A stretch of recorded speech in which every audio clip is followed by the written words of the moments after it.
On today's Hiwatt soundbite, we're producing better bottom end.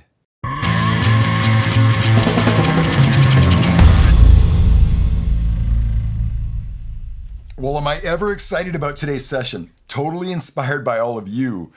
Your engagement in last week's session, Mixing Industrial Metal, was just so awesomely inspiring. I want to read a couple of comments left. One from McLovin. That soloed synth bass sounded huge. Ken, could you tell us more about mixing low frequencies? Oh man. Another awesome post from Close to Human Music. Great video. Was nice having something really focused on the vocals. However, I would have loved to hear you dig into how you EQ'd the guitars and made them sit with the bass coming from the virus. This is an issue I find myself continuously facing in my own mixes, so I'd love to hear a professional's take on it. Oh man.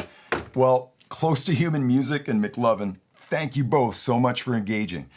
And I can promise you that after 35 years of mixing, this is still an area that I struggle with.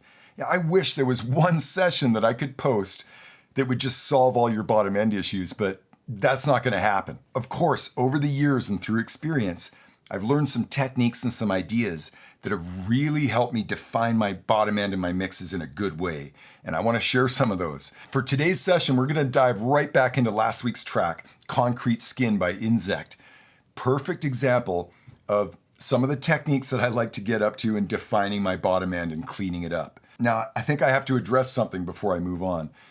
In a lot of these sessions that I'm posting on the channel, I'm comparing like my final mix to the reference mix that was supplied to me before I started that production. And in some cases, there can just be a radical difference in the sound of those two mixes. It's so important to understand that that major transformation, that doesn't just come from equalizers and compressors. And I'm sure many of you are well aware of this, but when I go in to do a production, I'm enhancing just about every single sound in that project. This song is a great example. Let's go ahead and have a listen to the original reference mix as it was supplied to me.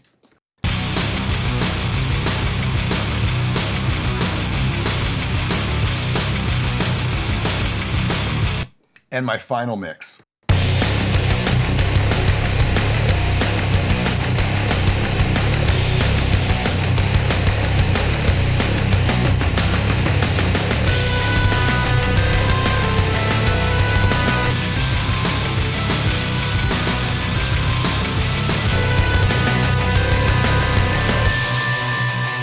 Pretty substantial transformation from that original reference mix, right? So let's get into this thing. The very first thing that I do when a band sends me a track to produce a mix, I take the time to listen to everything really carefully up front. Every single one of those tracks that have been supplied to me, I want to listen to them. I want to hear what I've got to work with. So as I start going through and listening to all those tracks, I'll take time to listen to things like the guitar and the bass together. What do those two things sound like? In this case, let's solo up the guitars and come back and solo the bass that was supplied to me for this mix. Check it.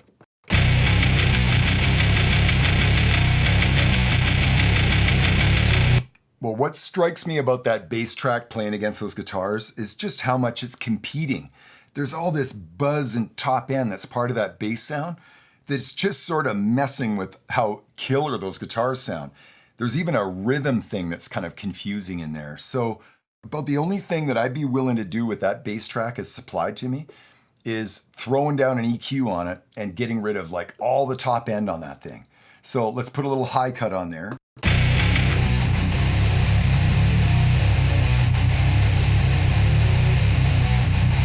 That's about the only thing that personally that I would do with this bass track as supplied.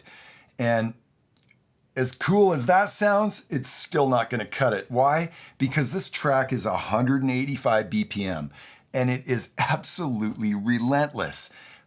I don't want a bass in my mix that's just all over the bottom end of this thing. I want a defined, punchy bass sound, and I don't have it as supplied. So what does that mean? As a producer, I have to figure out how to replace this bass sound. Well, this particular project, I already knew it was all programmed, so this was really easy. I just reached out to the band and asked them for all their MIDI parts. But in many cases, I don't have that option, so I'm using things like Melodyne to convert bass parts to a MIDI track. If I can't pull that off, I literally reprogrammed the bass part because one thing I know is that bass sound is not going to cut it. So I just used their source bass MIDI track to generate a brand new tone. And in this case, I used one of the original early versions of Trilogy. Check it.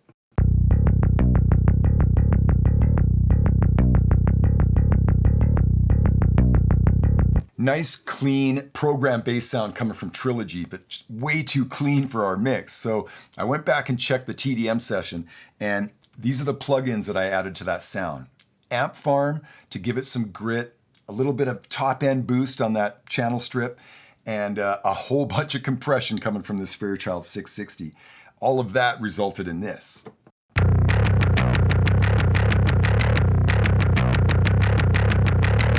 Yeah, I love what Amp Farm's doing to that sound, but like so many amp sims, when you send a sound into an amp sim, you'll often lose all the bottom end on it, or there'll be a really substantial change where you sort of lose something about that sound that was so important to move forward.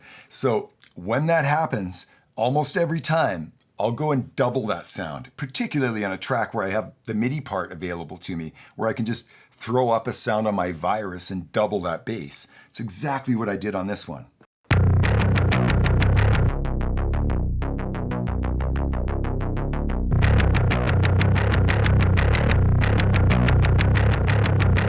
So boom, now I've got a couple of tracks making up a new bass sound that are really useful in my mix. I mean, you know, if I listen back to the original bass,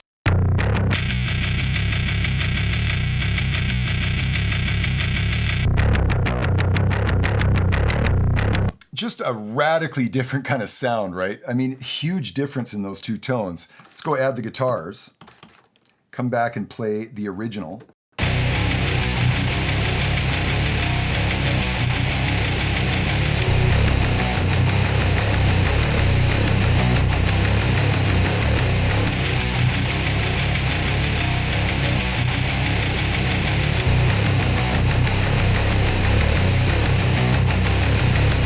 We've just eliminated a couple of major issues with this mix right out of the gate.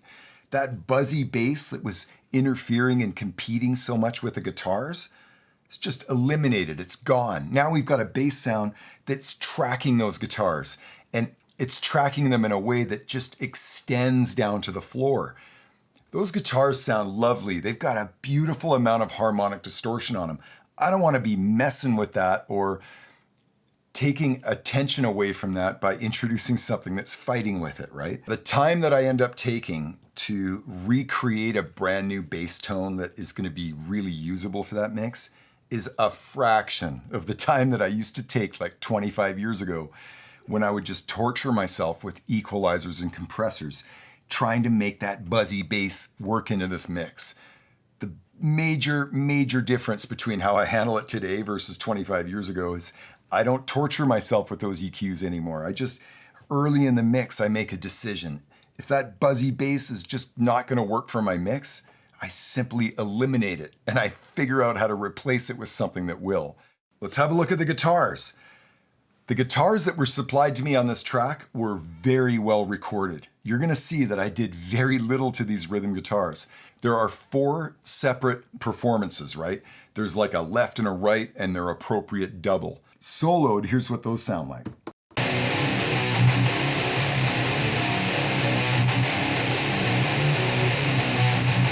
All 4 of those rhythm guitar tracks are panned hard left and right, creating that kind of really big wall of sound. I'm gonna go ahead and solo up the guitars and play exactly the tracks that were supplied to me, and I'll switch back and forth to the EQ that I came up for them. You'll see that it's very subtle. I'm not doing much to these guitars at all. Check it.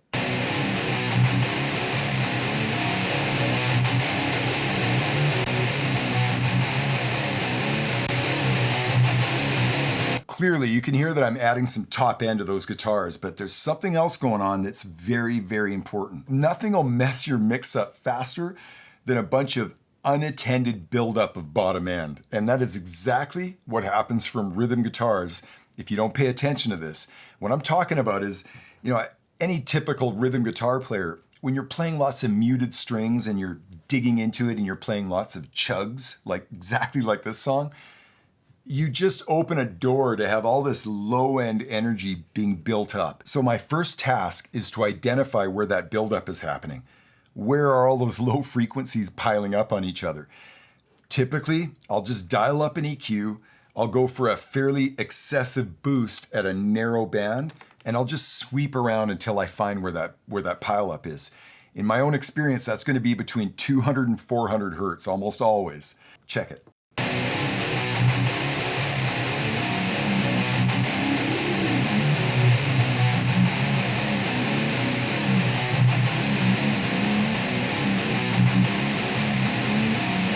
Somewhere right around there, I'm hearing a lot of peaking and building up on that thing, right? And once I find that frequency, I'll go in and notch out very aggressively at a very narrow band. Looks like it was about 216 hertz and I'm almost 10 dB down at a fairly narrow Q, right?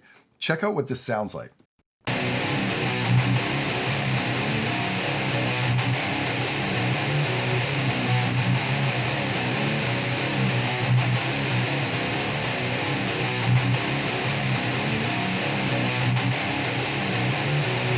Now, it's a subtle change, but the tone that I'm talking about and the frequency that we just eliminated from those rhythm guitars is exactly the frequency range that is going to mess with your mix in a big way. It's going to mess with so many different things. And this seems like such a simple solution, but literally this is all it takes to sort of clean up a really big chunk of those guitars. So once I've identified and eliminated that buildup of low end, well, now I can introduce a brand new equalizer that's going to bring the tone and the character of those guitars out. In this particular example, I'm using a Universal Audio Pultec, and I've got the bandwidth set as wide as I can. I've got the high end set at 8 kilohertz and I'm boosting about 4 dB. That's a substantial boost when you're talking about a wide bandwidth, right? And I've got a little bit of a boost on the really, really low end. So let's go ahead and have a listen to these and I'll engage this EQ and bypass it just so we can hear the difference. Check it.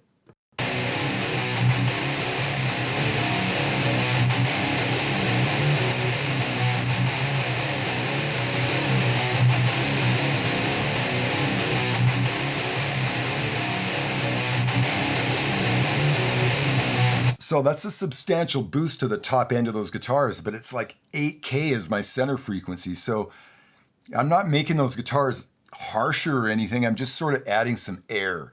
And that harmonic distortion that I hear so lovely in those speakers is just enhanced a bit more, right? I love it. I'm going to go ahead and play the rhythm guitars against that bass sound we just came up with. And I'll go to the notch filter and I'll bypass it so that you can hear that buildup of low-end energy. It becomes even more of a problem when you're playing it with other bass instruments, of course, right? Check it.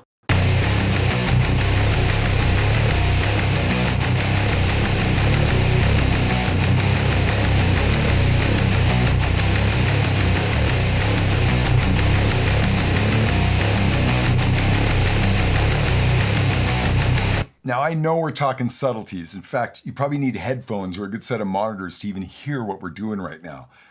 But when I bypass that notch filter, it's loud and clear to me. There's sort of an extra honk factor, an extra bit of mud that's introduced to that mix, and it cuts right through everything, vocals and all. Identifying that buildup of low energy in your rhythm guitars and eliminating it can be a game changer to how those guitars are going to sit in your mix and how they're going to mix with all those other bass instruments. Well, I encourage you to incorporate some of these ideas into your own workflow. You know, with a little time and experience, you're going to be producing better bottom end.